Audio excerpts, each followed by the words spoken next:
Salut la compagnie, je suis content de vous retrouver pour ce nouveau screencast dans lequel je vais vous parler des manières qu'on va avoir de mettre du travail de côté dans Git. Donc déjà, à quel moment on va avoir besoin de mettre du travail de côté? Eh bien, dès lors qu'on va avoir une urgence sur un projet, donc à savoir il y a un bug en production ou notre boss qui nous demande quelque chose de manière prioritaire par rapport au travail déjà réalisé, sauf que le travail en cours sur ce même projet n'est pas en capacité d'être commité, c'est-à-dire que c'est pas suffisamment abouti, on va pas faire un commit pour ça, donc on préfère le mettre vraiment à part, de côté. Donc ça veut dire que ça concerne le working directory, enfin donc la copie de travail, le stage ou l'index si vous préférez, et les nouveaux fichiers, tant qu'à faire. Donc l'idée c'est de prendre toutes ces modifs en cours, de mettre ça de côté, de faire notre travail et de revenir plus tard pour pouvoir rappliquer ces modifications et continuer notre travail sereinement, sans problème. Donc pour ça on va utiliser git stash. Il existe également une autre commande qui s'appelle git worktree qu'on verra dans un screencast suivant. Donc là on va se concentrer vraiment sur git stash. Donc git stash c'est une zone au même titre que l'index et la copie de travail. Donc elle a sa spécificité qui est qu'elle va conserver notre travail vraiment à part, donc elle ne va pas être dans le cycle, on va dire, logique des trois zones principales avec lesquelles on a l'habitude de travailler, qui sont, je le redis, donc la copie de travail, l'index et le dépôt local. Et donc elle se gère, ou elle est gérée plus exactement, sous forme d'une pile. C'est-à-dire que on va pouvoir mettre différents lots de modifications, si vous voulez, de manière séparée les unes des autres, donc sous forme de différents stages, si vous préférez, et ça va venir s'empiler. Et donc sur le principe, le dernier empilé sera le premier sorti par défaut, sauf si on vient préciser exactement celui qu'on souhaite dépiler. Parlons maintenant du comportement par défaut de cette commande git stash. Donc, les personnes qui connaissent déjà un petit peu git stash ont tendance à utiliser tel quel. C'est-à-dire qu'on va juste renseigner soit git stash ou à travers une interface graphique dire tiens, mets-moi ça dans la remise, hein, puisque la traduction française c'est la remise. Et donc par conséquent, on va avoir un message automatique qui va être renseigné, qui va dire work in progress, donc WIP, sur telle branche, et il va nous reprendre le message du commit sur lequel on se situe actuellement. Donc c'est pas forcément idéal, surtout si on fait plusieurs stages au même endroit, en fait, on va avoir plusieurs fois l'élément trait qui va apparaître dans la liste des stages, et du coup pour identifier, c'est pas forcément idéal.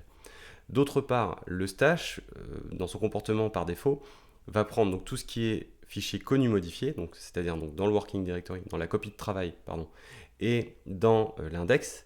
Mais par contre, tout ce qui est fichier nouveau ne va pas être pris en considération.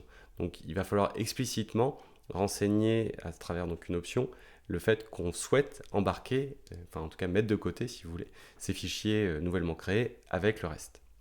Donc si je résume, on va nous vous recommander d'essayer de renseigner, tant qu'à faire, à chaque fois un message précis pour vos stages et d'ajouter les fichiers non suivis.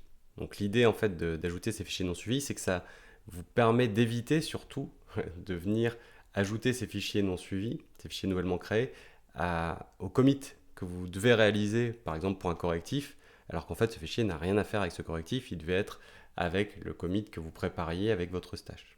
D'accord ? Donc l'option pour rajouter les fichiers non suivis, c'est l'option "-u" ou "-include untracked". Et l'option pour renseigner le message, c'est l'option "-m". Un point intéressant aussi à noter avec le stash, et que peu de gens qui utilisent déjà le stash savent, c'est qu'on peut ajouter des fichiers précis, on n'est pas obligé d'ajouter la totalité en fait, ou de mettre de côté la totalité des choses en cours. On peut choisir les fichiers, voire on peut même choisir les portions de contenu de fichiers en fait modifiés qui nous intéressent pour les mettre de côté. Hein, si vous connaissez l'option "-p" ou "-patch" de git add, eh bien dites-vous en fait que vous avez exactement la même chose pour le stash. Vous pouvez faire un git stash "-p" et du coup choisir au sein des fichiers ce qu'ils appellent les hunks, les portions de code modifiées que vous souhaitez en fait justement mettre de côté, remiser pour pouvoir produire un autre travail, mais avec ce qui reste de choses que vous n'avez pas mis dans le stash. Alors une fois que vous avez mis des choses dans le stash, il va falloir également y accéder. Déjà en analyse, c'est-à-dire vous voulez potentiellement lister l'ensemble des éléments dans le stash. Donc pour ça, vous avez une option qui est assez simple, qui est git stash list. Alors notez, git stash fonctionne un peu comme une commande ayant ses sous-commandes. C'est-à-dire que c'est pas git stash -" list, c'est vraiment git stash list. Comme pour d'ailleurs forcer les éléments au sein du stash et renseigner un message, c'est git stash push. Donc au-delà de lister les éléments, donc ça nous permet d'obtenir une liste des éléments dans la pile, on peut aussi également analyser une entrée exacte en faisant soit un git stash show, soit en faisant un git show stash. Alors l'affichage variera puisque git stash show va nous donner des informations statistiques et nous permettra d'avoir une vision intégrale en fait des éléments intégrés, surtout si on utilise l'option au moment include untracked qui nous permet d'avoir justement l'information de tiens, il y a des fichiers nouveaux que tu avais ajoutés dans le stash. Git show stash par contre, lui ne va pas être en mesure de nous produire exactement cet affichage là, c'est à dire que lui déjà d'une il va nous produire l'équivalent d'un affichage montrant les modifications internes en fait au fichier qu'on a mis dans le stash, mais il n'affichera que ces informations pour les fichiers qui étaient à l'état de copie de travail. Donc tout ce qui était ajouté à l'index et tout ce qui est fichier nouveau, git show stash n'est pas en mesure de le faire. Donc ça c'est une problématique qui est liée à sa conception technique. Vient ensuite le moment où vous allez vouloir extraire les éléments du stash, donc parce que vous avez fini votre travail urgent, vous voulez rappliquer votre travail dans l'espace de travail. Et donc vous avez deux options. Soit vous faites un git stash apply, soit vous faites un git stash pop. Donc ça c'est en termes de commande, mais vraiment fonctionnellement, quelle est la différence? C'est que apply va appliquer les éléments dans votre espace de travail, éventuellement dans l'index, on va voir comment le faire, et conserver donc cette entrée dans la pile du stash. Et pop, lui, va faire l'équivalent du apply, mais en plus va faire ce qu'on verra après, ce qui s'appelle le drop, c'est-à-dire qu'il va vraiment venir supprimer cette entrée dans la pile. Donc sur le principe, c'est assez simple. Il y a quand même un fonctionnement qui n'est pas forcément très logique d'entrée de jeu, puisque de base, ce qu'on avait mis dans le stage, dans l'index, avant le stash, ne va pas être appliqué automatiquement. C'est-à-dire que de base, il va juste appliquer l'état de nos fichiers à l'état de copie de travail.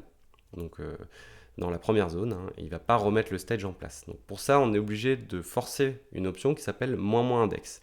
Donc ça, c'est assez regrettable, on ne peut pas le configurer. C'est vraiment, faut penser à noter cette option. Donc git stash pop ou git stash apply ---- index, ça fonctionne pour les deux. D'autre part, si jamais vous deviez avoir un conflit, donc plus exactement, si jamais vous voyez interdit de rappliquer le stash, donc ça c'est quelque chose qui est possible, surtout si vous avez des éléments en cours dans l'espace de travail. Donc si dans votre copie de travail vous avez remodifié des fichiers, il y a de fortes chances que Git, au moment du git stash pop ou git stash apply, vous dise bah non je peux pas appliquer, donc en fait je fais rien parce qu'il faut que tu commites tes fichiers. Donc là en l'occurrence la procédure elle nous est déjà décrite, donc on commit les éléments, ou alors on stash si c'est quelque chose dont on n'a pas besoin dans l'immédiat dans les commits, on applique notre travail. Là, il est également possible que certains des fichiers que nous, on avait mis dans le stash à un moment donné aient subi des modifications entre-temps. Donc, il est possible que vous ayez une sorte un conflit en fait, sur ceux ou ces fichiers. Mais à ce moment-là, ils seront déjà d'une part signalés et puis il vous suffira de les arbitrer au sein de votre espace de travail. Donc, ça se gère comme un conflit classique avec Git. Enfin, si vous avez fini votre travail avec votre stash ou si vous aviez à plusieurs reprises justement remisé des éléments et dont vous n'avez plus vraiment l'usage, on va dire, il est possible que vous souhaitiez faire du nettoyage. Donc pour ça, on a vu qu'on pouvait lister le stash, donc ça c'est une première chose. Il y a même des prompts qui, configurés correctement, nous indiquent justement qu'on a des éléments dans le stash. Et donc plutôt que de venir entasser des choses dont on n'a pas l'usage, c'est plutôt utile de nettoyer de temps en temps. Donc pour ça, on a soit git stash drop qui nous permet de faire du chirurgical, c'est je veux supprimer cette référence-là, ou alors on a git stash clear qui permet vraiment de purger l'intégralité du stash. Alors faites quand même attention à l'usage de ces commandes, puisqu'il n'y a aucune confirmation qui est demandée. Si vous faites drop ou clear, ça purge, il n'y a pas de oui-non, c'est fait sans poser de questions. Donc ça c'est pour le comportement, on va dire nominal de git stash. Maintenant il y a des petites choses en plus qu'on peut utiliser, à commencer par git stash branch qui nous permet, lorsqu'on a un élément du stash qu'on souhaite appliquer, de nous créer automatiquement une étiquette de branche, de nous positionner dessus et de rappliquer le stash et de faire un git status. Donc ça fait vraiment un petit peu la totale. Vous noterez également que cette commande git stash branch fait également le ---- index, c'est-à-dire qu'il va tenter de restaurer le stage s'il est en capacité de le faire. Contrairement aux autres où on est vraiment obligé de le préciser, lui là il le fait de base. Autre bonus appréciable, c'est que Git Stash nous permet, via une configuration, de lui demander un déclenchement automatique autour de la commande rebase. Donc c'est-à-dire que cette commande rebase, elle s'attend pour pouvoir fonctionner correctement à ce que notre copie de travail soit dans un état qui soit propre et donc sans modification en cours. Donc si on voulait l'utiliser, on serait obligé donc de faire un stash, de déclencher cette commande et une fois la commande terminée, de venir réappliquer notre stash. Donc là, en l'occurrence, on n'a pas besoin de le faire si on active cette option de commande qui s'appelle Rebase Auto Stash. Donc on a juste à renseigner à True. Et donc, en quoi c'est avantageux? Alors, si vous ne pratiquez pas le Rebase couramment, ça ne va pas spécialement vous servir. Mais si vous avez à minima l'option de commande de pull, donc la commande pull qui récupère les nouveautés depuis un serveur, peut être configurée avec le mode Rebase, ce que je vous encourage clairement à faire.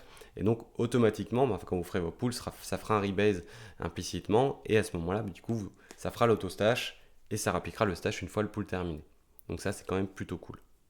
Voilà pour cette petite vidéo, j'espère que ça vous a plu. N'hésitez pas à consulter l'article qui va vous donner un peu plus de détails, en tout cas pour les commandes vraiment, et des captures d'écran si vous voulez vraiment revoir un petit peu ce que ça donne. N'hésitez pas également à consulter notre autre vidéo et notre article sur les worktrees.